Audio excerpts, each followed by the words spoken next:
ಹರಿ ಓಂ ಶ್ರೀ ಗುರುಭ್ಯೋ ನಮಃ. ಓಂ ಶ್ರೀ ಸದ್ಗುರು ನರಸಿಂಹ ಪ್ರಭು ದೇವಾಯ ನಮಃ. ಹರಿ ಓಂ. ಎಲ್ಲ ಆತ್ಮಜ್ಯೋತಿಗಳಿಗೆ ಸಾಷ್ಟಾಂಗ ಪ್ರಣಾಮಗಳು ಹಾಗೂ ಪೂರ್ಣಯುಗ ದರ್ಶನ ಗೀತಾ ಸತ್ಸಂಗಕ್ಕೆ ತಮ್ಮೆಲ್ಲರಿಗೂ ಆದರದ ಸ್ವಾಗತ. ಇಂದು ನಾವು ಸಾಂಖ್ಯಯೋಗದ 59, 60 ಮತ್ತು 61ನೇ ಶ್ಲೋಕವನ್ನ ಮನನ ಮಾಡೋಣ. 59ನೇ ಶ್ಲೋಕ ಏನ್ ಹೇಳುತ್ತೆ ಅನ್ನೋದನ್ನ ನೋಡ್ಕೊಂಬರೋಣ.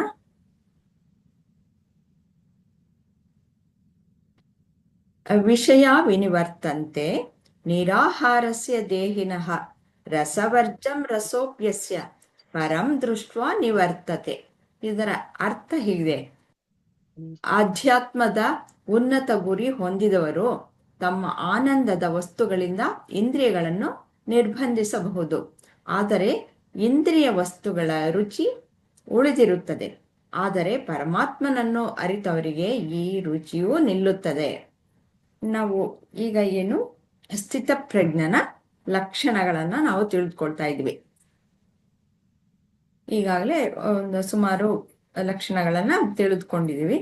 ಈಗ ಹೇಗೆ ಇಂದ್ರಿಯಗಳನ್ನ ನಿಗ್ರಹಿಸುವುದು ಅನ್ನೋದು ಅನೇಕ ಬಾರಿ ಹೇಳ್ತಾನೆ ಹೋಗ್ತಾರೆ. ಅಂದ್ರೆ ಇಂದ್ರಿಯಗಳ ನಿಗ್ರಹ ಅನ್ನೋದು ಎಷ್ಟು ಕಷ್ಟವಾಗಿರೋದು ಅಂತಂದ್ಬಿಟ್ಟು ನಾವು ತಿಳ್ಕೊಳ್ಬೇಕು. ಆದ್ರೂ ಸಾಧ್ಯ.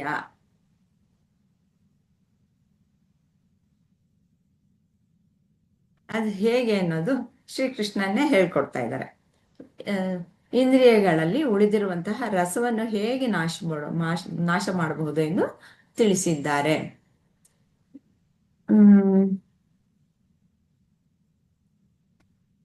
ಸಂಧ್ಯಾಜಿ, ನೀವು ಹೇಳ್ತೀರಾ?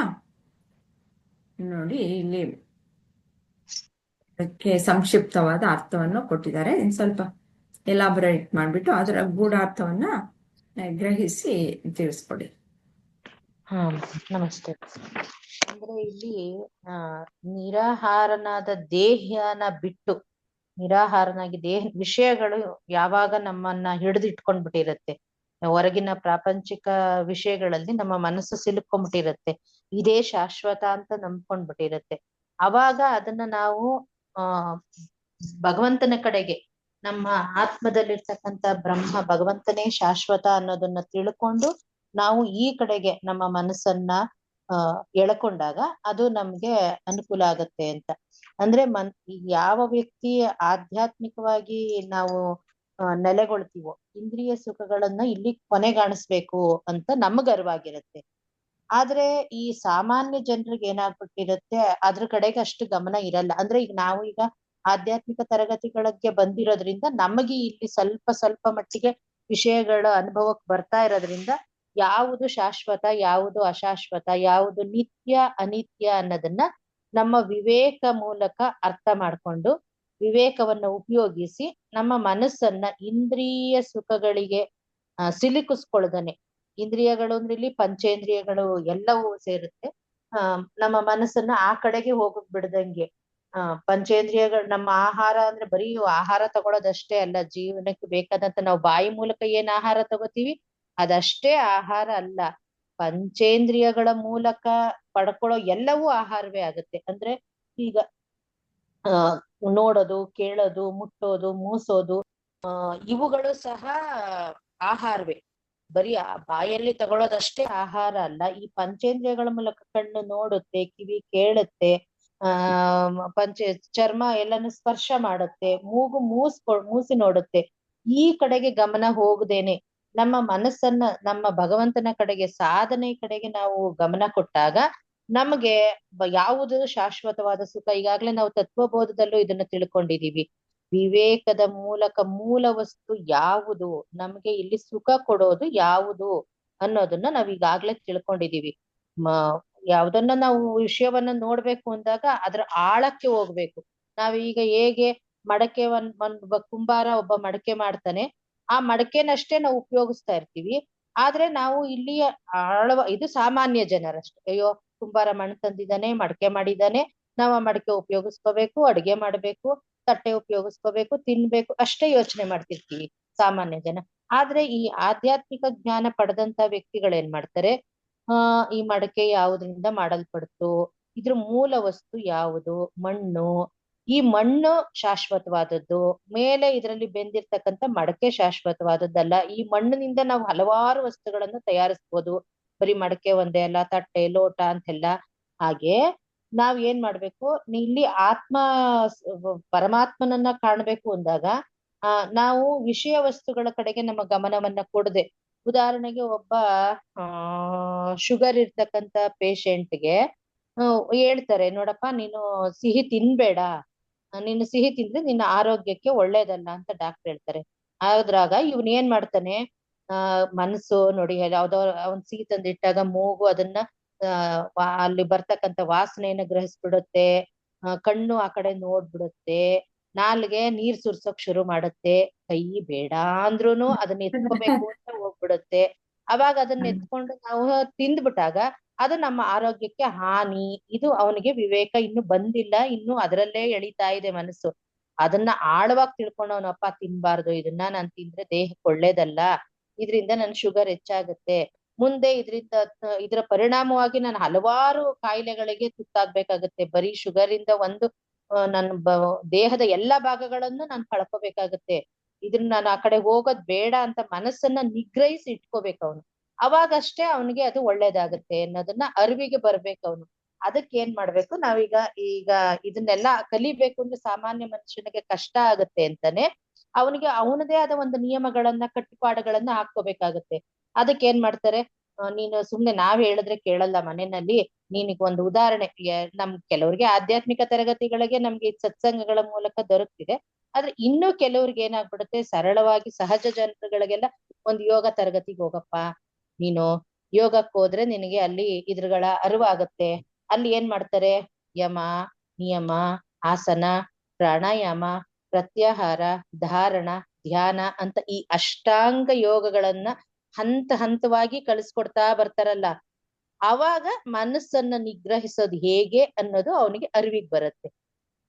ಅರಿವಿಗೆ ಬಂದು ಒಂದೊಂದನ್ನೇ ಮಾಡ್ತಾ ಬಂದಾಗ ಕೊನೆಗೆ ಧ್ಯಾನಕದಲ್ಲಿ ಕೂತ್ಕೊಂಡಾಗ ಅವಾಗ ಅವನಿಗೆ ಯಾವುದು ಶಾಶ್ವತ ಯಾವುದು ಅಶಾಶ್ವತ ಅನ್ನೋದು ಗೊತ್ತಾಗುತ್ತೆ. ಹಾಗೆ ನಾವು ಇಂದ್ರಿಯಗಳನ್ನ ಹೊರ ಪ್ರಪಂಚದ ಕಡೆಗೆ ಅರಿಯೋದಕ್ಕೆ ಬಿಡದೇನೆ ನಮ್ಮ ಒಳ ಪ್ರಪಂಚ, ಹೊರಮುಖವಾಗಿರತಕ್ಕಂಥ ಇಂದ್ರಿಯಗಳನ್ನ ಒಳಮುಖವಾಗಿ ತಗೊಂಡಾಗ, ಭಗವಂತನಲ್ಲಿ ನೆಲೆ ನಿಲ್ಲಿಸಿದಾಗ ನಮಗೆ ಶಾಶ್ವತ ಸುಖ ಸಿಗ್ಲಿಕ್ಕೆ ಸಾಧ್ಯ ಅಂತ ಹೇಳ್ಬೋದು. ಚೆನ್ನಾಗಿ ಹೇಳಿದ್ದೀರಾ ಸಂಧ್ಯಾಜಿ. ಬೇರೆಯವರು ಯಾರಾದ್ರೂ ಎಲ್ಲರಿಗೂ ಸಮ್ಮತಿ ಇದೆಯಾ ಸಂಧ್ಯಾ ಅವರು ಹೇಳಿದ್ದು, ಅಥವಾ ಇನ್ನೇನಾದ್ರೂ ಕೆಲವು ಆಡ್ ಮಾಡೋದೇನಾದ್ರೂ ಇದ್ರೆ, ಇದ್ರ ಜೊತೆಗೆ ಸೇರಿಸೋ ಅಂಥದ್ದು ಇದ್ರೆ ವಿಷಯಗಳು ಯಾರಾದ್ರೂ ಸೇರಿಸ್ಬೋದು. ನಿಮ್ಮ ಅಭಿಪ್ರಾಯಗಳನ್ನು ಸಹ ತಿಳಿಸ್ಬಹುದು.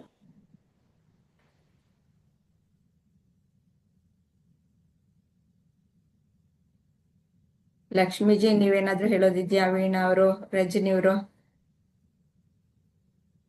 ಇದ್ರ ಬಗ್ಗೆ? ಇಲ್ಲ ಅಮ್ಮ, ಪೂರ ಎಲ್ಲ ಓಕೆನಾ? ಸಂಧ್ಯಾ ಅಮ್ಮ ಓಕೆ, ಹೇಳಿದ್ದು ಎಲ್ಲ ಮುಗಿದೋಯ್ತು. ಚೆನ್ನಾಗಿ ವಿಶದವಾಗಿ ಅವರು ಹೇಳಿದ್ದಾರೆ. ಹೇಗೆ ಹೌದ್ರಿ, ಹೌದು. ವಿಷಯ ವಸ್ತುಗಳ ಕಡೆ ಇಂದ್ರಿಯಗಳು ಓಡೋಗ್ತಾ ಇರತ್ವೆ, ಆದ್ರೆ ಅದು ಪರಮಾತ್ಮನ ಕಡೆಗೆ ತಿರುಗಿಸಿದಾಗ ಒಬ್ಬ ಜ್ಞಾನಿಗೆ ಅದು ಓಡೋದು ನಿಲ್ಲುತ್ತೆ ಅಂತಂದ್ಬಿಟ್ಟು ಇಲ್ಲಿ ಏನ್ ಹೇಳ್ತಾ ಇದ್ದಾರೆ ಅಂತಂದ್ರೆ, ಈ ಇಂದ್ರಿಯಗಳು ಯಾವಾಗ್ಲೂ ಹಾಗೆ ಓಡೋಗುತ್ತವೆ, ಆದ್ರೆ ಪರಮಾತ್ಮನ ಕಡೆಗೆ ತಿರುಗಿಸಿದಾಗ ಅದು ಆ ವಿಷಯ ವಸ್ತುಗಳಿಂದ ದೂರನೂ ಬರುತ್ತೆ. ಆದ್ರೆ ಅದರಲ್ಲಿ ಒಂದು ಸ್ವಲ್ಪ ರಸ ಅನ್ನೋದು ಉಳಿದೇ ಇರುತ್ತೆ. ಅದು ಹೇಗಪ್ಪ ಅಂತಂದ್ರೆ, ಆಯಾ ಸಂದರ್ಭಗಳು ಬಂದಾಗ ಉಳಿದಿದೆಯೋ ಇಲ್ವೋ ಅನ್ನೋದು ಗೊತ್ತಾಗುತ್ತೆ. ಹೇಗೆಂದ್ರೆ, ಇವಾಗ ಉದಾಹರಣೆಗೆ ಒಬ್ಬ ಕುಡುಕನ್ನ ತೆಗೆದುಕೊಳ್ಳೋಣ. ಅವನಿಗೆ ಏನು ಡಿ ಅಡಿಕ್ಷನ್ ಎಲ್ಲ ಮಾಡಿಸ್ತಾರೆ, ಸರಿ ಅವನು ಬಿಟ್ಬಿಡ್ತಾನೆ. ಮನೆಯವರೆಲ್ಲನೂ ಬೇಕಾದಷ್ಟು ಬುದ್ಧಿವಾದ ಹೇಳ್ತಾರೆ, ಹೌದು ನನ್ನ ಆರೋಗ್ಯನೂ ಕೆಟ್ಟು ಹೋಗುತ್ತೆ, ನನ್ನ ಸಂಸಾರವೂ ಹಾಳಾಗುತ್ತೆ, ಅದಕ್ಕೋಸ್ಕರ ನಾನು ಈ ಮದ್ಯಪಾನದಿಂದ ದೂರ ಇರಬೇಕು ಅಂತ ಅವನು ದೂರ ಇರ್ತಾನೆ. ಒಂದಷ್ಟು ದಿನಗಳು ಅದರಿಂದ ದೂರ ಇಟ್ಟಾಗ ವಿಷಯ ವಸ್ತುವಿನಿಂದ ಮನೆಯಲ್ಲಿ ಎಲ್ಲ ಅವನು ಬಾಟ್ಲೆಲ್ಲ ತಂದು ಎಲ್ಲ ಕುಡಿಯುತ್ತಾ ಇರೋದನ್ನೆಲ್ಲ ಮನೆಯವರೆಲ್ಲ ಎತ್ತು ಬಿಸಾಕಿ ಎಲ್ಲ ದೂರ ಇಟ್ಟಿರ್ತಾರೆ. ಅವನು ಆದಷ್ಟು ಅದು ಇರುವ ಕಡೆಗೆ ಹೋಗದೆ ಇರೋ ರೀತಿಯಲ್ಲಿ ಅವನು ಇರ್ತಾನೆ. ಹೀಗೆ ಇದ್ದಾಗ ಅವನಿಗೆ ಆ ಇದನ್ನು ಹೊರಟೋಗುತ್ತೆ, ನಾನು ಕುಡಿಬೇಕು ಅನ್ನೋ ಒಂದು ಚಪಲನು ಸಹ ಹೊರಟೋಗುತ್ತೆ. ಅದು ಯಾವುದೋ ಒಂದು ಸಂದರ್ಭ ಬರುತ್ತೆ, ಹಳೆ ಸ್ನೇಹಿತ ಸಿಗ್ತಾನೆ, ಒಂದು ಚೆನ್ನಾಗಿ ಮಜವಾಗಿ ಒಂದು ಪಾರ್ಟಿ ಮಾಡೋಣ ಇವತ್ತು, ಭಾಳ ದಿನ ಆಗೋಯ್ತು ನೀನು ಸಿಕ್ಕಿ ಅಂತ ಕರ್ಕೊಂಡು ಹೋಗ್ತಾನೆ. ಅಲ್ಲಿ ಸೇರಿಕೊಂಡು ಕುಡಿ ಅಂತ ಹೇಳ್ತಾನೆ. ಆವಾಗ ಅವನಿಗೆ ಹಳೆ ವಾಸನೆ ಇರುತ್ತಲ್ಲ, ಅದು ಇನ್ನೂ ಇದ್ದಿದ್ದೇ ಆದರೆ ಆವಾಗ ಮತ್ತೆ ಅವನು ಕುಡಿದ್ಬಿಡ್ತಾನೆ. ಹೀಗೆ ಎಲ್ಲೋ ಮನದಾಳದಲ್ಲಿ ಇರುವಂಥದ್ದು ಅದು ಸಹ ಬಂದ್ಬಿಡುತ್ತೆ. ಆದರೆ ಏನು ಈ ಒಂದು ಬ್ರಹ್ಮಜ್ಞಾನವನ್ನ ತಿಳಿದಂಥವನು ಅದನ್ನು ಪೂರ್ತಿಯಾಗಿ ಆ ಪೂರ್ತಿ ವಾಸನೆ ಅನ್ನೋದು ಪೂರ್ತಿಯಾಗಿ ಸುಟ್ಟು ಹೋಗ್ಬಿಟ್ಟಿರುತ್ತೆ. ಯಾಕೆಂದ್ರೆ ಪರಮಾತ್ಮ ಇನ್ನು ಉನ್ನತವಾದದ್ದು ಸಿಕ್ಕದಲ್ವಾ, ಅದಕ್ಕೋಸ್ಕರ ಆ ಒಂದು ಚೂರು ಇರುವಂತಹದ್ದು ಸಹ ಆ ವಾಸನೆ ಅನ್ನೋದು ಎಲ್ಲವೂ ಸಹ ಭಸ್ಮವಾಗಿ ಹೊರಟೋಗುತ್ತೆ ಅಂತ ಇಲ್ಲಿ ಹೇಳ್ತಾ ಇದ್ದಾರೆ. ಆ ಒಂದು ವಾಸನೆಗಳನ್ನ ಹುರಿದ ಬೀಜಗಳಿಗೆ ಮತ್ತೆ ಮೊಳಕೆ ಆಗಲ್ಲ. ಬೀಜಗಳು ಹುರಿದೇ ಇದ್ದಾಗ ಆ ಬೀಜಗಳು ಮತ್ತೆ ಮೊಳಕೆ ಸಂದರ್ಭ ಸಿಕ್ಕಿದಾಗ, ಅನುಕೂಲವಾದಂಥ ವಾತಾವರಣ ಸಿಕ್ಕಿದಾಗ ಅವು ಮೊಳಕೆ ಹೊಡೆದು ಮತ್ತೆ ಅವು ಚಿಗುರಿ ಗಿಡ ಮರ ಆಗೋಕ್ಕೆ ಸಾಧ್ಯವಿರುತ್ತೆ. ಈ ರೀತಿಯಾಗಿ ಬಹು ವಿಧವಾಗಿ ತಿಳಿಸ್ಕೊಡ್ತಾ ಇದ್ದಾರೆ. ಹೇಗೆ ಪರಮಾತ್ಮನನ್ನು ಆಶ್ರಯಿಸಿದ್ರೆ ಎಂಥದ್ದು ಒಂದು ಇಂದ್ರಿಯಗಳನ್ನ ನಾವು ಸರಿಯಾಗಿ ದಮನ ಮಾಡಬಹುದು ಅನ್ನೋದನ್ನ ತಿಳಿಸ್ಕೊಟ್ಟಿದ್ದಾರೆ. ಮುಂದಿನ ಶ್ಲೋಕಕ್ಕೆ ಹೋಗೋಣ.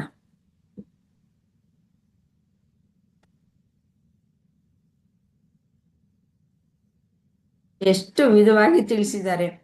ಇಂದ್ರಿಯಗಳು ಮನಸ್ಸು, ಬುದ್ಧಿ, ಅಹಂಕಾರ, ಇವು 4ರ ಆಟವನ್ನ ನಾವು ತಿಳ್ಕೊಂಬಿಟ್ರೆ ಪೂರ್ತಿಯಾಗಿ ನಮ್ಮನ್ನ ಹೇಗೆ ನಾವು ಮುಂದುವರ್ಸ್ಕೊಂಡು ಹೋಗ್ಬೇಕು, ಯಾವ ರೀತಿಯಲ್ಲಿ ನಡ್ಕೊಳ್ಬೇಕು, ಮತ್ತೆ ನನ್ನ ಒಂದು ಪರಮ ಗುರಿ ಏನು, ಹೇಗೆ ಮೋಕ್ಷವನ್ನ ಪಡಿಬಹುದು, ನಾನು ಯಾರು ಅನ್ನೋದನ್ನ ನಾನು ತಿಳ್ಕೊಳ್ಬಹುದು ಅನ್ನೋದು ಗೊತ್ತಾಗುತ್ತೆ. ಈ 4ರ ಆಟವನ್ನ ಪೂರ್ತಿಯಾಗಿ ತಿಳ್ಕೊಳ್ಬೇಕು.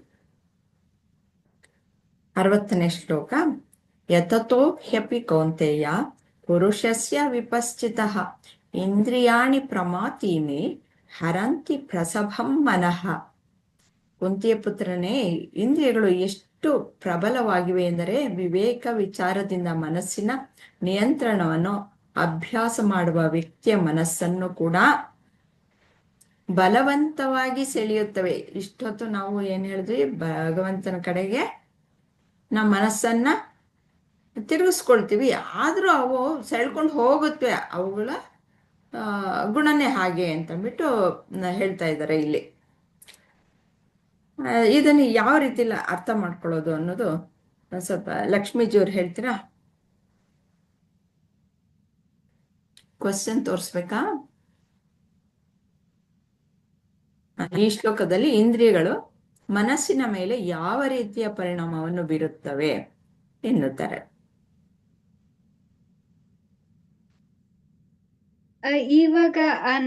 ಇವಾಗ್ಲೇನ ನೀವ್ ಎಕ್ಸಾಂಪಲ್ ಕೊಟ್ರಿ, ಅದ ತರ ನನ್ನೊಳಗಿಂದ ನಾನ್ ಹೇಳ್ತೇನೆ ಅಮ್ಮ.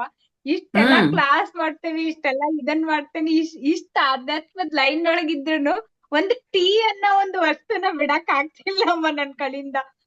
ಎಷ್ಟ ಎಡಿಕ್ಟ್ ಅಂತ ಹೇಳಿದ್ರ ಎಲ್ಲರೂ ಹೇಳ್ತಾರ್ರಿ, ಅಷ್ಟು ಟೀ ಕುಡಿಬೇಡ ಅಂತಂದ್ ಹೇಳಿ. ಮಿನಿಮಮ್ ಅಂದ್ರು ಬೆಳಿಗ್ಗೆ ಒಂದ್ 6 ಟೈಮ್, ಸಾಯಂಕಾಲ ಒಂದ್ 3 ಟೈಮ್.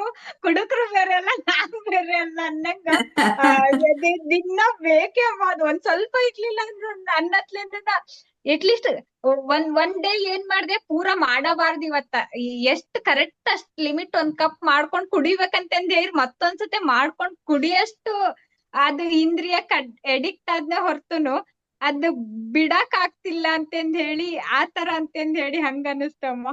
ಫಾರ್ ಎಕ್ಸಾಂಪಲ್ ನಾನಾರಮ್ಮ ಇಂದ್ರಿಯ ಹಂಗೆ ಅಮ್ಮ.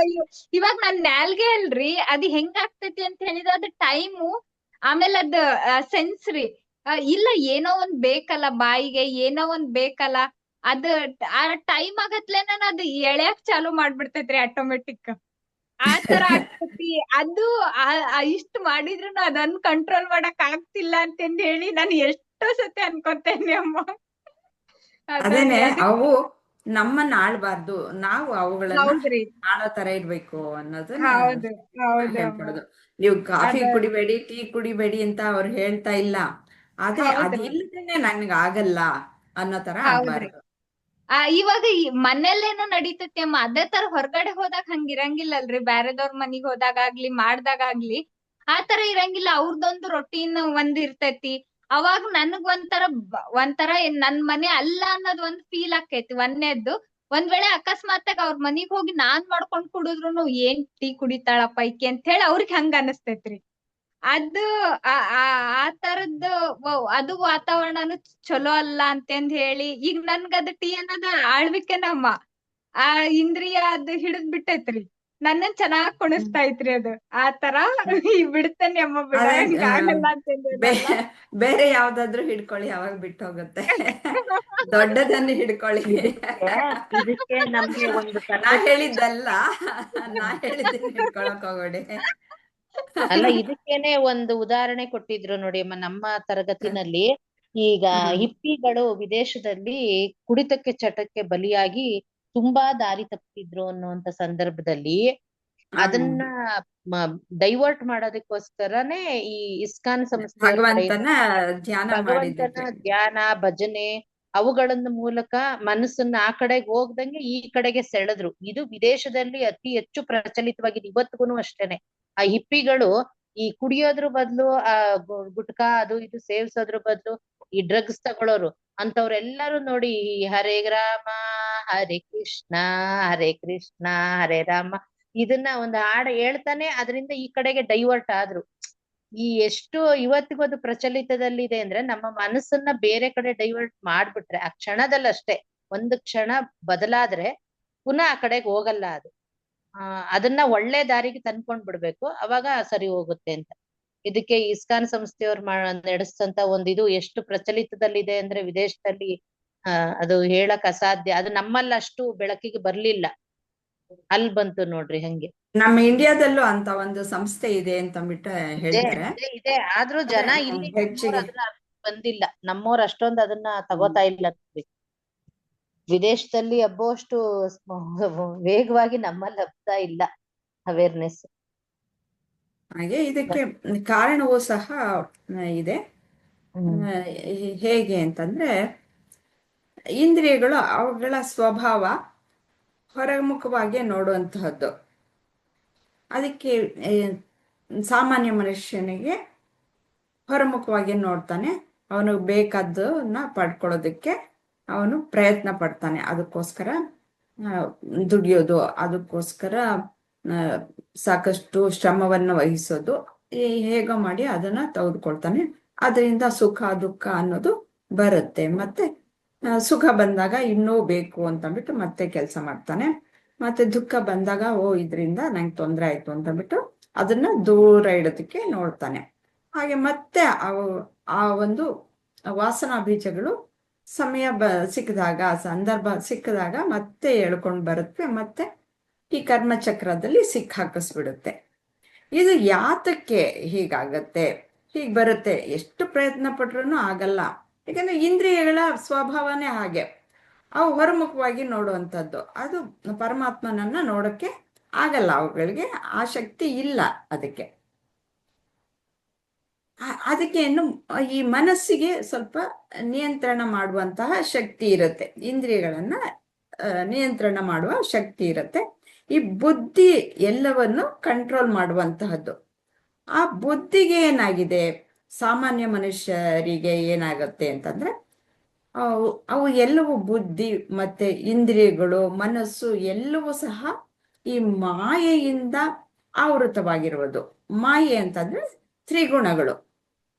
ತ್ರಿಗುಣಗಳಿಂದ ಮಾಡಲ್ಪಟ್ಟಿರುವಂತಹ ಈ ಎಲ್ಲವೂ ಸಹ ಇವೆಲ್ಲವೂ ಉಪಾಧಿಗಳೇನೆ.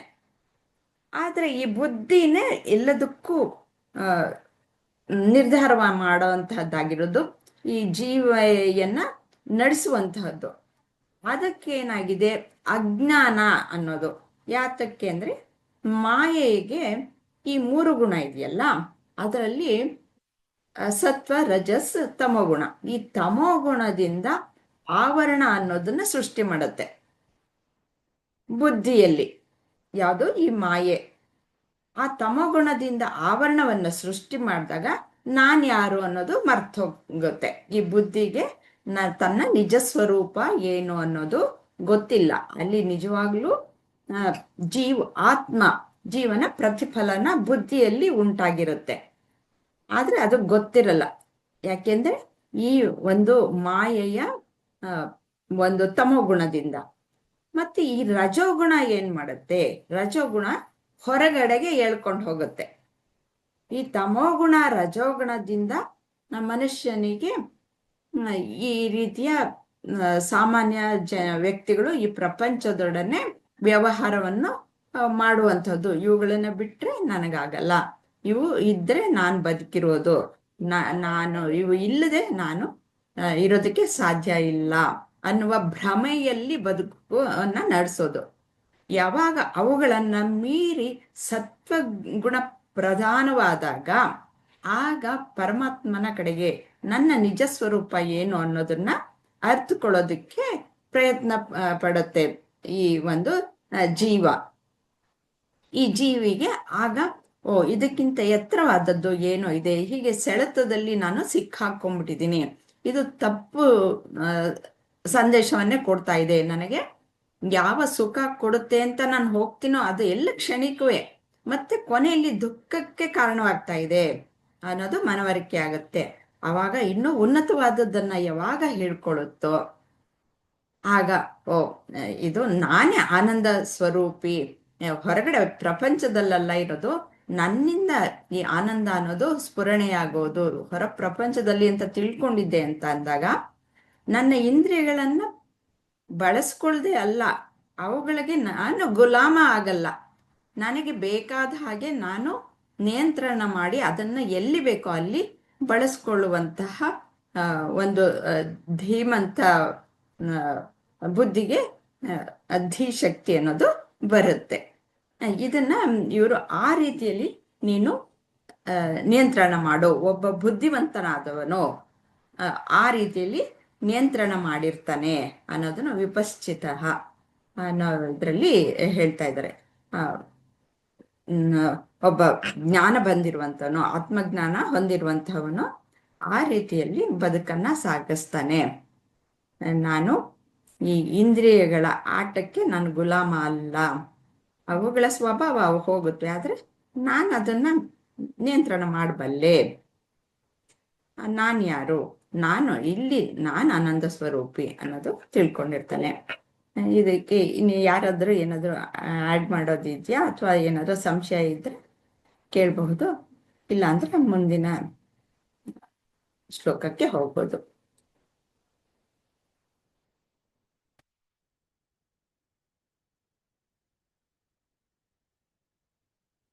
ಏನಾದ್ರು ಕೇಳೋದಿದ್ಯಾ? ಏನು ಇಲ್ಲ ಅಂದ್ರೆ ಮುಂದಿನದಕ್ಕೆ ಹೋಗೋಣ. ವೀಣಾಜಿ ಏನಾದ್ರು ಇದ್ಯಾ? ಸಂಶಯ ಇದೆಯಾ ಅಥವಾ ಇನ್ನೇನಾದ್ರೂ ಹೇಳೋದಿದ್ಯಾ? ಇಲ್ಲ ಮೇಡಮ್. ಲಕ್ಷ್ಮಿ ಅವ್ರಿಗೆ ಗೊತ್ತಾಯ್ತಲ್ವಾ? ಇದು ತತ್ವಬೋಧದಲ್ಲಿ ಇದೆ, ತುಂಬಾ ಇಂಪಾರ್ಟೆಂಟು, ಜ್ಞಾಪಕ ಇಟ್ಕೊಂಡಿರಿ. ಬುದ್ಧಿ ಹೇಗೆ ಕೆಲಸ ಮಾಡುತ್ತೆ ಅನ್ನೋದು.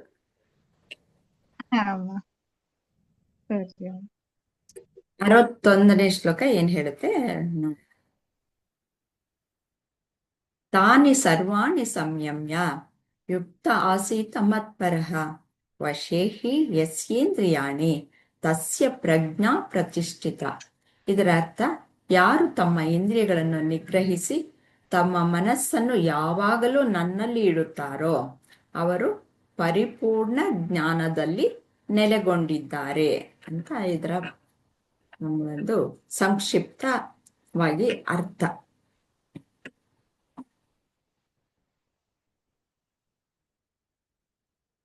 ಇಂದ್ರಿಯಗಳನ್ನು ಹೇಗೆ ಹತೋಟಿಯಲ್ಲಿಡಬಹುದು ಅಂತ ಈ ಶ್ಲೋಕದಲ್ಲಿ ಹೇಳ್ತಾ ಇದ್ದಾರೆ ಅಂತ. ತುಂಬಾ ಶ್ಲೋಕಗಳಲ್ಲಿ ಹೇಳಿದ್ದಾರೆ ಇಂದ್ರಿಯಗಳ ಹೇಗೆ ದಮನ ಮಾಡೋದು ಅಂತ. ಆದ್ರೆ ಈ 61ನೇ ಶ್ಲೋಕದಲ್ಲಿ ಯಾವ ರೀತಿಯಲ್ಲಿ ಇದನ್ನ ಹೇಳ್ತಾ ಇದ್ದಾರೆ? ಯಾರು ಹೇಳ್ತೀರಾ? ವೀಣಾ ಅವ್ರು ಹೇಳ್ತೀರಾ?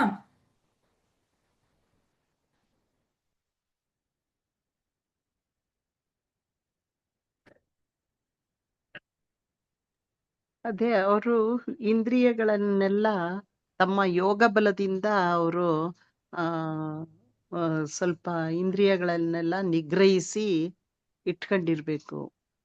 ಆಗ ಅವ್ರಿಗೆ ಯಾವಾಗ್ಲೂ ನನ್ನಲ್ಲಿ ಇಡುತ್ತಾರೋ ಅವರು ಪರಿಪೂರ್ಣ ಜ್ಞಾನದಲ್ಲಿ ನೆಲೆಗೊಂಡಿರುತ್ತಾರೆ ಅಂತ ವೆರಿ ನೈಸ್. ಹೇಳಿ ಪೂರ್ಣ ಜ್ಞಾನದಲ್ಲಿ ಜ್ಞಾನ ನೆಲೆಗೊಂಡಿರ್ತಾರೆ ಅಂತ. ನೆಲೆಗೊಂಡಿರ್ತಾರೆ ಅಂದ್ರೆ ಹ್ಮ್. ಯೋಗದಲ್ಲಿ ಹೌದು. ಹ್ಮ್. ಯುಕ್ತ ಅಂತಂದ್ರೆ ಏನು ಅಂದ್ರೆ ಪೂರ್ತಿಯಾಗಿ ಅವನು ಜ್ಞಾನವನ್ನ ಪಡ್ಕೊಂಡಿರುವಂತಹವನು, ಪ್ರಜ್ಞೆ ಸ್ಥಿರವಾಗಿ ಇರುವಂತಹವನು, ಇಂದ್ರಿಯಗಳನ್ನ ಮನಸ್ಸನ್ನ ಯಾವ ಹತೋಟ. ರೀತಿಯಲ್ಲಿ ಯಾವಾಗ ಯಾವ ಸಂದರ್ಭದಲ್ಲಿ ಹೇಗೆ ಬಳಸಬಹುದು ಅನ್ನೋದು ಗೊತ್ತಿರುವಂತಹವನು ಯುಕ್ತ. ಅವುಗಳ ಅಧೀನದಲ್ಲಿ ನಾನಿಲ್ಲ, ನನ್ನ ಅಧೀನದಲ್ಲಿ ಅವೆಲ್ಲ ಇರುವುದು ಅನ್ನೋದು ಆ ರೀತಿಯಲ್ಲಿ ಅವನು ಇಟ್ಕೊಂಡಿರ್ತಾನೆ, ಅಷ್ಟು ಜ್ಞಾನವನ್ನ ಪಡೆದಿರ್ತಾನೆ. ಇದು ಹೇಗೆ ಪಡೆಯೋದು ಅನ್ನೋದು ಸಹ ಇಲ್ಲಿ ಸ್ವಲ್ಪ ವಿಚಾರವನ್ನ ಮಾಡಿದ್ರೆ ಚೆನ್ನಾಗಿರುತ್ತೆ. ನಿಮ್ಗೆ ಯೋಗ ತಿಳಿದಷ್ಟು ಬಲದಿಂದ ಯೋಗ ಯೋಗ ಅಂದ್ರೆ ಹೇಗೆ? ಯೋಗ ಅಂತಂದ್ರೆ ನೀವು ಧ್ಯಾನ. ಹೇಳ್ತಾ ಇರೋದು ಧ್ಯಾನ ಮಾಡೋದು, ಆಮೇಲೆ ಅದೇ ಆ ಥರನೇ. ಅಷ್ಟಾಂಗ ಯೋಗದ ಪ್ರಕಾರ ಎಲ್ಲ ಹಂತಗಳಿಂದ ನಾವು ಇಂದ್ರಿಯಗಳನ್ನ ನಿಗ್ರಹ ಮಾಡ್ಬೋದು ಅಂತ ನಿಗ್ರಹ ಮಾಡ್ಬೋದು. ಸುಮಾರು ನಾವು ಈಗ ಹಿಂದಿನ ಶ್ಲೋಕಗಳಲ್ಲೆಲ್ಲ ನೋಡಿದ್ವಿ, ಹೇಗೆ ಒಂದು ಆಮೆ ತನ್ನ ಎಲ್ಲ ಅಂಗಾಂಗಗಳನ್ನ ಒಂದು ಯಾವ್ದಾದ್ರೂ ಒಂದು ಭಯವಾದಂತಹ ಭಯಪಡಿಸುವಂತಹದ್ದು ತೊಂದರೆ ಕೊಡುವಂತಹದ್ದು ಏನಾದ್ರೂ ಬಂತು ಅಂದ್ರೆ ಎಲ್ಲ ಸೆಳೆದುಕೊಂಡು ಬಿಡುತ್ತೆ. ಆ ರೀತಿಯಲ್ಲಿ ಒಳಗಡೆ ಜ್ಞಾನಿಯಾದವನು ಎಲ್ಲ ಇಂದ್ರಿಯಗಳನ್ನ ಸೆಳೆದುಕೊಳ್ತಾನೆ ಅಂತ. ಅಂದ್ರೆ ಅದು ಏನು ಅಂತಂದ್ರೆ ಮೇಲಕ್ಕೆ ಉಪರತಿ ಅಂತಂದ್ಬಿಟ್ಟು ಹೇಳ್ತೀವಿ ನಾವು ವೇದಾಂತದಲ್ಲಿ. ಈ ಅಷ್ಟಾಂಗ ಯೋಗದಲ್ಲಿ ಏನ್ ಹೇಳ್ತಾರೆ, ಅದನ್ನ ಪ್ರತ್ಯಾಹಾರ ಅಂತ ಇಂದ್ರಿಯಗಳನ್ನ ನಿಗ್ರಹ ಮಾಡಿ ಒಳಕ್ಕೆ ಸೆಳೆದುಕೊಳ್ಳೋದು, ಅಂದ್ರೆ ಉನ್ನತದ ಕಡೆಗೆ ಮೇಲಕ್ಕೆ ತೆಗೆದುಕೊಂಡು ಹೋಗುವಂತಹದ್ದು, ಅದು ಪ್ರತ್ಯಾಹಾರ. ವೇದಾಂತದಲ್ಲಿ ಅದನ್ನ ಉಪರತಿ, ಅದು ಒಂದಷ್ಟು ನಾವು ಚರ್ಚೆಯನ್ನು ಮಾಡಿದೀವಿ. ಇಲ್ಲಿ ಎಲ್ಲ ಹೇಳಿದ್ರು, ಶಮ ದಮ ತಿತಿಕ್ಷಾನು ಹೇಳಿದ್ರು, ಮತ್ತೆ ಉಪರತಿಯನ್ನು ಹೇಳಿದ್ರು, ಶ್ರದ್ಧೆ ಎಲ್ಲವನ್ನು ಪೂರ್ತಿ ಸಂಪೂರ್ಣವಾಗಿ ಒಬ್ಬ ಮುಮುಕ್ಷುವಿಗೆ ಇರಬೇಕಾದಂತಹ ಎಲ್ಲ ಅರ್ಹತೆಗಳನ್ನು ಸಹ ಶ್ರೀಕೃಷ್ಣ ತಿಳಿಸಿಕೊಟ್ಟಿದ್ದಾರೆ ನಮ್ಗೆ. ಇಲ್ಲಿ ಏನು ಹೇಳಿದ್ದಾರೆ ಇನ್ನು ಸ್ವಲ್ಪ ಬೇರೆಯವ್ರನ್ನು ಸಹ ಕೇಳೋಣ. ಸಂಧ್ಯಾಜಿ, ನಿಮ್ಗೆ ಏನ್ ಕಂಡು ಬರ್ತಾ ಇದೆ ಇಲ್ಲಿ? ಅಂದ್ರೆ ಇಂದ್ರಿಯಗಳನ್ನೆಲ್ಲ ನಿಗ್ರಹಿಸ್ಬೇಕು. ಒಂದನ್ನ ಮತ್ತೊಂದನ್ನ ನಿಗ್ರಹಿಸದೇ ಇದ್ರೆ ಏನು ಪ್ರಯೋಜನ ಆಗಲ್ಲ ಅಂತ. ಉಳಿದಿರೋದು ಇಲ್ಲಿ ಅಂದ್ರೆ ಒಂದು ಉದಾಹರಣೆಗೆ ಒಂದು ಮಡಕೆನಲ್ಲಿ ಹಲವಾರು ತೂತುಗಳಿರುತ್ತೆ. 1-2-3 ಮುಚ್ಚಿಬಿಟ್ರೆ ನಾವು ಏನು ಮುಚ್ಚದೆ ಆಯ್ತು ಅಂತ ಅನ್ನಕ್ಕಾಗಲ್ಲ. ಉಳಿದ ತೂತುಗಳಿಂದನೂ ವ್ಯಯ ಆಗ್ಬೋದು ಅಲ್ಲಿ ನೀರು. ಹಾಗೆ ನಾವು ಮನಸ್ಸನ್ನ ಇಂದ್ರಿಯ ವಸ್ತುವಿನಿಂದ ತೆಗೆದು ಭಗವಂತನೇ ಸರ್ವಶ್ರೇಷ್ಠ ಅಂತ ಅವನ ಕಡೆಗೆ ಹರಿಸಿದಾಗ ಇಂದ್ರಿಯಗಳನ್ನ ಜಯಿಸೋದು, ಇಂದ್ರಿಯಗಳನ್ನ ಜಯಿಸ್ದಂಗಾಗತ್ತೆ. ಅದ್ರ ಮೂಲಕ ಹರಿದು ಹೋಗ್ತಿದ್ದ ಶಕ್ತಿನ ಭಗವಂತನ ಕಡೆಗೆ ಹರಿಸ್ಬೇಕು. ಭಗವಂತನ ಮೇಲೆ ಮನಸ್ಸಿಟ್ಟಾಗ ಮಾತ್ರ ನಾವು ಇಂದ್ರಿಯದ ಈ ತೊಂದರೆಯಿಂದ ಪಾರಾಗಕ್ ಸಾಧ್ಯ. ಮನಸ್ಸನ್ನ ಬಿಗಿಯಾಗಿ ಭಗವಂತನ ಕಡೆಗೆ ಹಿಡಿದಿಟ್ಕೊಳ್ಳೋಕೆ ನಮಗ್ ಶಕ್ತಿ ಇಲ್ದೇ ಇದ್ರೆ ಪುನಃ ನಾವು ಇಂದ್ರಿಯಗಳ ಮೂಲಕ ಹೊರ ಪ್ರಪಂಚಕ್ಕೆ ಜಾರ್ ಬಿಡ್ಬೋದು. ಒಂದನ್ನು ಬಿಡ್ಬೇಕು ಅಂದ್ರೆ ನಾವು ಮತ್ತೊಂದನ್ನು ಹಿಡ್ಕೊಳ್ಳೇಬೇಕು. ಈ ಇಂದ್ರಿಯ ಸುಖ ಬಿಡ್ಬೇಕು ಅಂದ್ರೆ ದೇವರ ಪಾದ ಪದ್ಮವನ್ನ ಬಿಗಿಯಾಗಿ ಹಿಡ್ಕೊಂಡಾಗ ಇಂದ್ರಿಯ ಸುಖವನ್ನ ನಾವು ಸುಲಭವಾಗಿ ಬಿಟ್ಟು ಆಧ್ಯಾತ್ಮಿಕದ ಕಡೆಗೆ ಬರಕ್ ಸಾಧ್ಯ ಅಂತ. ನಮ್ಮ ಮನಸ್ಸನ್ನ ಸಮಚಿತ್ತದಲ್ಲಿರ್ಬೇಕು. ಮನಸ್ಸನ್ನ ಕೇಂದ್ರೀಕರಿಸ್ಕೊಂಡು ಭಗವಂತನ ಕಡೆಗೆ ಬಂದಾಗ ಉಳಿದವು ಅಂದ್ರೆ ನಾವು ಈ ಕೀರ್ತಿ, ಐಶ್ವರ್ಯ, ಲಾಭ ಇವು ಕಡೆಗೆ ನಮ್ಮ ಮನಸ್ಸು ಎಳಿತಾ ಇರುತ್ತೆ. ಅಯ್ಯೋ ಇದರಿಂದ ಏನು ನಾವು ಹೊರಗಡೆ ಏನೋ ನನ್ಗೆ ಯಾರೋ ಏನೋ ಮಾಡೋದನ್ನ ಸನ್ಮಾನ ಮಾಡ್ತಾರೆ, ನಾನು ಆಸ್ತಿ ಸಂಪಾದನೆ ಮಾಡ್ಬೋದು, ಇನ್ನು ಏನೇನೋ ಮನಸ್ಸು ಐಹಿಕ ಭೋಗಗಳ ಕಡೆಗೆ ಎಳಿತಿರುತ್ತೆ. ಅದ್ರ ಕಡೆಗೆ ಹೋಗದೇನೆ ನಮ್ಮ ಮನಸ್ಸನ್ನ ಭಗವಂತನೇ ಸರ್ವಶ್ರೇಷ್ಠ ಅಂತ ಆ ಕಡೆಗೆ ಇಟ್ಕೊಂಡಾಗ ಇಂದ್ರಿಯ ನಿಗ್ರಹದಿಂದ ನಾವು ಆಧ್ಯಾತ್ಮಿಕ ಜೀವನದಲ್ಲಿ ಒಬ್ಬ ಆಧ್ಯಾತ್ಮಿಕ ಯೋಗಿ ಎಷ್ಟು ಮುಂದೆ ಬರ್ಬೋದು ಅನ್ನೋದಕ್ಕೆ ಇದೊಂದು ಪರೀಕ್ಷೆ. ಕೆಲವರು ಈಗ ಹೇಳಿರ್ಬೋದು, ನಾನು ವೇದಾಂತ ವಿಷಯಗಳನ್ನ ಚೆನ್ನಾಗ್ ಕಲ್ತ್ಬಿಟ್ಟಿದೀನಿ, ನನಗೆ ಇದ್ರ ಬಗ್ಗೆ ಎಲ್ಲ ನನಗ್ ಚೆನ್ನಾಗ್ ಗೊತ್ತು, ನಾನು ಮನಸ್ಸನ್ನ ಹತೋಟಿಲಿ ಇಟ್ಕೊಂಡಿದೀನಿ, ನಾನು ಯಾವ್ದ್ರ ಕಡೆಗೂ ನಾನು ಗಮನ ಕೊಡಲ್ಲ ಅಂತ ಮೇಲ್ಮಟ್ಟಕ್ಕೆ ಹೇಳ್ತಾ ಇರ್ಬೋದು. ಅದಕ್ಕೆ ಒಂದು ಉದಾಹರಣೆ ಅಂದ್ರೆ ಈ ರಾಮಕೃಷ್ಣರು ಒಂದೊಂದ್ಸರಿ ಹೇಳ್ತಾರೆ ನೋಡ್ರಿ, ರಣಹದ್ದು ಮೇಲ್ ಹಾರ್ತಾ ಇರುತ್ತೆ, ಆದ್ರೆ ಅದ್ರ ಕಣ್ಣೆಲ್ಲ ಕೆಳಗಡೆ ಹುಡುಕ್ತಾ ಇರುತ್ತೆ, ಯಾವ್ದು ಕೊಳತ ಹೆಣ ಆ ಕಡೆಗೆ ಹೋಗಿ ಅದ್ರಲ್ಲಿ ಸಿಕ್ಕಾಕೊಳತ್ತೆ. ಅಂದ್ರೆ ಈ ಕಾಮ ಕಾಂಚಾನ ಅನ್ನೋದು ಒಂದು ಕೊಳತ ಹೆಣದ ರೀತಿ, ಮನಸ್ಸನ್ನ ಆ ಕಡೆಗೆ ಎಳಿತಾ ಇರುತ್ತೆ, ಆ ಕಡೆಗೆ ಹೋಗ್ಬಾರ್ದು, ಅದು ಸರಿ ಇಲ್ಲ ಅಂತ ನಮ್ಮನ್ನ ನಾವು ಅದ್ವೈತ ತತ್ವವನ್ನ ಸಾಕ್ಷಾತ್ಕಾರ ಮಾಡ್ಕೊಂಡು ಅದ್ರಲ್ಲಿ ಇಲ್ಲ, ಅಲ್ಲಿ ಇಲ್ದೇ ಇರೋದ್ ನಾವು ಆ ಕಡೆಗೂ ಜಯಿಸ್ಬಿಟ್ಟೆ ಅಂತ ಹೇಳ್ಕೊಳ್ಳೋದು ಸುಳ್ಳು ಅಂತ ನಾವು ಅರ್ಥ ಮಾಡ್ಕೋಬೇಕಾಗತ್ತೆ. ಇದಕ್ಕೆ ಇನ್ನೂ ಒಂದು ಉದಾಹರಣೆ ಹೇಳ್ತಾರೆ, ಹೇಳ್ಬೋದು ಅಂದ್ರೆ ಈ ಅಂಬರೀಷ ಮಹಾರಾಜನ್ ಕತೆ ಒಂದ್ ಹೇಳ್ಬೋದು. ಇಲ್ಲಿ ಅವನು ಇಂದ್ರಿಯಗಳನ್ನ ನಿಗ್ರಹಿಸ್ಕೊಂಡೆ ಅಂತ ಹೇಳೋದಕ್ಕೆ ಇಲ್ಲಿ ಒಂದ್ಸರಿ ದೂರ್ವಾಸ ಮುನಿಗಳು ಅಂಬರೀಷನ ಹತ್ರ ಬಂದು ತುಂಬಾ ಕೋಪಕ್ಕೊಳಗಾಗ್ಬಿಟ್ಟಿರ್ತಾರೆ. ಅವರು ನೋಡಿದ್ರೆ ದೂರ್ವಾಸ ಮುನಿಗಳು ಆಧ್ಯಾತ್ಮಿಕದ ಉತ್ತುಂಗದ ಶಿಖರದಲ್ಲಿದ್ದವರು, ಎಲ್ಲಾ ಸಾಧನೆ ಮಾಡಿದವರು, ಆದ್ರೂ ಅವರು ಕೋಪನ ಜಯಿಸ್ಕೊಳಕ್ಕಾಗಿರಲ್ಲ. ಕೋಪದಲ್ಲಿ ಅವರು ಅಂಬರೀಷನ್ ಮೇಲೆ ವಿನಾಕಾರಣ ಹರಿಹಾಯ್ತಾರೆ. ಆಗ ಅಂಬರೀಷ ಮಹಾರಾಜರು ಅದನ್ನೆಲ್ಲವನ್ನು ಶಾಂತವಾಗಿ ಸುಮ್ನೆ ಆಯ್ತು ಆಯ್ತು ಅಂತ ಅವ್ರ ಕೋಪಗೊಳ್ಳದೇನೆ ಸರಳವಾಗೇನೆ ಸ್ವೀಕರಿಸ್ಬಿಡ್ತಾರೆ. ಯಾಕೆ ಅದು ಸಾಧ್ಯ ಆಯ್ತು ಅಂದ್ರೆ ಅಂಬರೀಷ ಮಹಾರಾಜರು ತಮ್ಮ ಮನಸ್ಸನ್ನ ಏನ್ ಮಾಡಿರ್ತಾರೆ, ಕೃಷ್ಣನ ಪಾದ ಕಮಲಗಳಲ್ಲೇ ಬಿಗಿಯಾಗಿ ನಿಲ್ಲಿಸ್ಕೊಂಡ್ಬಿಟ್ಟಿರ್ತಾರೆ. ಅವರು ತಮ್ಮ ಇಂದ್ರಿಯಗಳನ್ನ ಆ ಕಡೆಗೆ ಹೋಗದಂಗೆ ಹೇಗೆ ನಾವು ನಮ್ಮ ಮನಸ್ಸನ್ನ ಗೆಲ್ಬಹುದು ಅನ್ನೋದಿಕ್ಕೆ ಅವ್ರು ತಮ್ಮ ದೇಹದ ಅವಯವಗಳನ್ನ ಹೆಂಗ್ ಮಾಡ್ಬೋದು ಅಂತ ಹೇಳ್ತಾರೆ. ಅದಕ್ಕೊಂದು ಉದಾಹರಣೆ ಹೇಳ್ತಾರೆ, ಕಿವಿಗಳನ್ನ ಭಗವಂತನ ಲೀಲೆ ಕೇಳೋದಕ್ ಉಪಯೋಗಿಸ್ಕೋಬೇಕು, ಕಣ್ಣುಗಳನ್ನ ಭಗವಂತನ ರೂಪ ನೋಡಕ್ ಬಳಸ್ಕೋಬೇಕು, ದೇಹನ ನಮ್ಮ ಸದ್ಭಕ್ತರನ್ನ ಸ್ಪರ್ಶಿಸಕ್ ಬಳಸ್ಕೋಬೇಕು, ಇನ್ನು ನಾಸಿಕವನ್ನ ಭಗವಂತನ ಚರಣ ಕಮಲಗಳಲ್ಲಿ ಅರ್ಪಿಸಿರೋ ಹೂಗಳ ಒಂದು ಘಮವನ್ನ ಪಡ್ಕೊಳಕ್ಕೆ ಉಪಯೋಗಿಸ್ಕೋಬೇಕು, ನಾಲಿಗೆಯಿಂದ ಭಗವಂತನ ನಾಮಸ್ಮರಣೆ ಮಾಡ್ಬೇಕು, ಕೀರ್ತನೆಗಳನ್ನ ಹಾಡ್ಬೇಕು, ಕಾಲುಗಳು ಯಾವಾಗ್ಲೂ ದೇವಾಲಯದ ಕಡೆಗೇ ಹೋಗ್ಬೇಕು, ಸತ್ಸಂಗಗಳ ಕಡೆಗೇ ಹೋಗ್ಬೇಕು, ಮತ್ತೆ ಶಿರಸ್ಸನ್ನ ಭಗವಂತನ ಪ್ರಣಾಮ ಮಾಡಕ್ಕೆ ಬಗ್ಗಿಸ್ಬೇಕು, ಇನ್ನೆಲ್ಲೂ ಬಗ್ಸಕ್ ಹೋಗ್ಬಾರ್ದು ಅಂತ ಭಗವಂತನ ಅಪೇಕ್ಷೆಗಳನ್ನೆಲ್ಲ ಅವಾಗ ನಮ್ ದೇವ್ರು ನಮ್ಮ ಅಪೇಕ್ಷೆಗಳನ್ನ ಪೂರೈಸ್ತಾನೆ. ಅದನ್ ಬಿಟ್ಟು ನಾವು ಐಹಿಕ ಸುಖಗಳ ಕಡೆಗೆ ಗಮನ ಕೊಟ್ಟಾಗ ನಾವು ಏನನ್ನು ಪಡ್ಕೊಳಕ್ ನೋವಿನಲ್ಲೇ ಬಿದ್ದಿರ್ತೀವಿ. ಅಲ್ಲಿ ಮನಸ್ಸು ಏನ್ ಮಾಡುತ್ತೆ, ಒಂದ್ರ ನಂತರ ಇನ್ನೊಂದು ವಾಸನೆಗಳ ಕಡೆಗೆ ಎಳೀತಾ ಇರುತ್ತೆ. ಶಾಶ್ವತವಾದ ಸುಖ ಎಲ್ಲಿ ಇರುತ್ತೆ ಅನ್ನೋದು ನಮಗ್ ಗೊತ್ತಾಗೋದೇ ಇಲ್ಲ. ಹಾಗಾಗಿ ನೋವನ್ನ ಪಡಿತಾನೆ ಇರ್ಬೇಕಾಗತ್ತೆ ಐಹಿಕ ಸುಖಗಳ ಕಡೆಗೆ ಕೊಟ್ಟಾಗ. ಆದ್ರೆ ಭಗವಂತನಲ್ಲಿ ನಾವು ಮನಸ್ಸನ್ನ ಲೀನಗೊಳಿಸಿದಾಗ ಶಾಶ್ವತವಾದ ಸುಖವನ್ನ ಹೊಂದಕ್ ಸಾಧ್ಯ ಅಂತ ಇದ್ರಲ್ಲಿ ಹೇಳ್ಬೋದು. ಹಾಗೆ ನೀವು ಭಗವಂತನ ಕಡೆಗೆ ತಿರುಗಿಸಿ ಭಗವಂತನನ್ನ ನೀವು ಧ್ಯಾನ ಮಾಡಿ ಎಲ್ಲವೂ ಸಹ ಎಲ್ಲ ನಮ್ಮ ವಶ ಆಗುತ್ತವೆ, ಸಂಯಮದಿಂದ ಇರಬಹುದು. ಅದು ಹೇಗೆ ಸಾಮಾನ್ಯವಾಗಿ ತುಂಬಾ ಕಷ್ಟ, ಆದ್ರೆ ಈ ಶ್ರವಣ ಮನನ ನಿಧಿಧ್ಯಾಸದಿಂದ ಸಾಧ್ಯವಾಗುತ್ತೆ.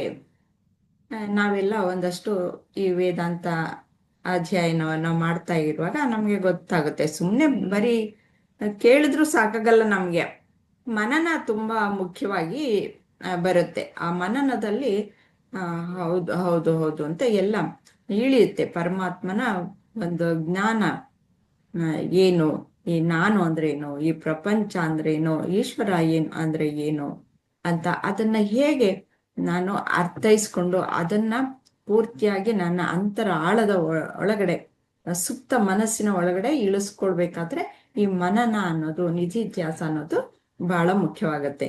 ಅದು ಮಾಡಿದಾಗ ಈ ಎಲ್ಲ ಇಂದ್ರಿಯ ನಿಗ್ರಹ ಬಹಳ ಸುಲಭವಾಗುತ್ತೆ. ಯಾಕೆಂದ್ರೆ ಸಬ್ ಕಾನ್ಶಿಯಸ್ ಮೈಂಡ್ಗೆ ಹೋಗ್ಬಿಟ್ರೆ ಅದು ಅಲ್ಲಿ ಪರ್ಮನೆಂಟ್ ಆಗಿ ನಿಲ್ಲುತ್ತೆ.